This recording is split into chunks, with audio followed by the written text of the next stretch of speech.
Tlaloc, el dios que podía dar vida, o quitártela con una tormenta.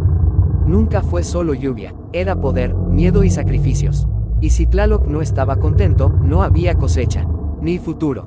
Imagina vivir en un mundo donde cada gota de lluvia decide si comes o mueres. Así era la vida para los pueblos del México prehispánico, especialmente en el corazón del Imperio Mexica, en Tenochtitlán.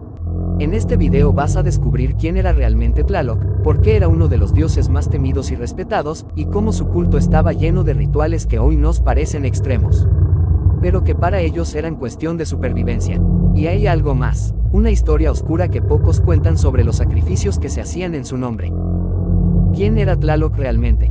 Tlaloc no era solo el dios de la lluvia, era el dueño del cielo, del agua, de las tormentas y del destino de la agricultura. Para los mexicas, el agua no era solo agua, era vida. Sin lluvia no había maíz, y sin maíz no había civilización. Se le representaba con ojos grandes en forma de gafas y colmillos, casi como una mezcla entre humano y criatura salvaje. Su imagen imponía respeto, incluso miedo. No era un dios amable, era poderoso, impredecible. Y aquí viene lo interesante, Tlaloc no trabajaba solo. Los ayudantes de Tlaloc. Se decía que Tlaloc tenía asistentes llamados tlaloques. Eran como pequeños espíritus que vivían en las montañas y controlaban las nubes. Cada uno tenía vasijas llenas de agua. Cuando las rompían, caía la lluvia, pero no toda lluvia era buena. Si rompían una vasija limpia, flecha apuntando hacia la derecha, lluvia que daba vida. Si rompían una sucia, flecha apuntando hacia la derecha, tormentas, granizo o sequía. Así que cada tormenta tenía intención. No era casualidad, era decisión divina. El paraíso de Tlaloc, Tlalocan. Mientras otros dioses prometían destinos complicados después de la muerte, Tlaloc ofrecía algo diferente, un paraíso. El Tlalocan era un lugar lleno de vegetación, agua abundante y eterna primavera. Pero no cualquiera podía entrar. Solo las personas que morían relacionadas con el agua, ahogados, alcanzados por un rayo, enfermos de ciertas condiciones relacionadas con líquidos en el cuerpo. Para ellos, morir no era tragedia. Era entrada directa a un paraíso gobernado por Tlaloc. Aquí es donde todo cambia. Si Tlaloc controlaba la lluvia, ¿qué pasaba cuando no llovía? La respuesta es simple, crisis total. Sin lluvia, no había cosechas, no había alimento, la gente comenzaba a morir. Y en un mundo sin tecnología moderna, no había forma de resolverlo. Solo quedaba una opción, hacer que Tlaloc estuviera feliz. Y eso llevó a prácticas que hoy nos parecen difíciles de creer. Los sacrificios a Tlaloc. Para los mexicas, los sacrificios no eran vistos como algo cruel, sino como una ofrenda necesaria. Creían que los dioses habían dado su propia sangre para crear el mundo. Así que los humanos debían devolver ese sacrificio. Y Tlaloc exigía algo muy específico. Niños. Sí, niños. Pero aquí hay un detalle importante que muchos malinterpretan, no era al azar. Se creía que las lágrimas de los niños eran sagradas. Mientras más lloraban, mejor. Porque esas lágrimas simbolizaban la lluvia. Los rituales se realizaban en lugares altos, especialmente en montañas, porque se pensaba que ahí vivían los tlaloques. Uno de los sitios más importantes era el Monte Tlaloc, donde arqueólogos han encontrado evidencia de estos rituales. Evidencia histórica real.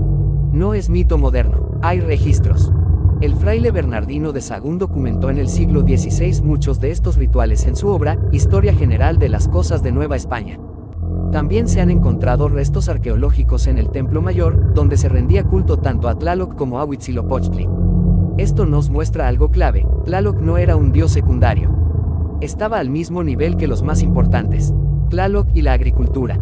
La economía mexica dependía del maíz, y el maíz dependía del clima. Así que Tlaloc era prácticamente el dios que decidía si el imperio prosperaba o colapsaba. Los agricultores hacían rituales constantes. Ofrendas de alimentos, figuras de barro, ceremonias durante ciertas épocas del año. Incluso el calendario mexica estaba alineado con ciclos agrícolas relacionados con la lluvia. No era fe ciega, era supervivencia organizada. Ahora viene el punto más fuerte de toda esta historia. Tlaloc no solo daba vida, también destruía. Las tormentas podían arrasar campos enteros. El granizo podía matar cultivos en minutos. Las sequías podían durar meses. Y cada uno de esos eventos tenía un significado, no estás haciendo suficiente. Ese miedo constante mantenía a la sociedad en una relación directa con sus dioses. No había distancia, no había duda. La naturaleza era el mensaje. y Tlaloc era el mensajero. Pero aquí está lo más impactante. A pesar del miedo, también había gratitud. Cuando la lluvia llegaba en el momento justo, cuando los campos se llenaban de vida, la gente celebraba, porque sabían que habían sobrevivido un ciclo más. Tlaloc no era solo un dios de la lluvia, era el equilibrio entre vida y destrucción. Representaba algo que sigue siendo verdad hoy: dependemos completamente de la naturaleza. Los mexicas no tenían satélites ni pronósticos del clima, pero entendían algo que a veces olvidamos: el agua lo es todo. Su forma de explicarlo fue a través de dioses, rituales y creencias que hoy nos parecen extremas, pero que en su contexto tenían lógica. Tlaloc era miedo, pero también esperanza. Era la tormenta, y al mismo tiempo, la vida que nace después de ella.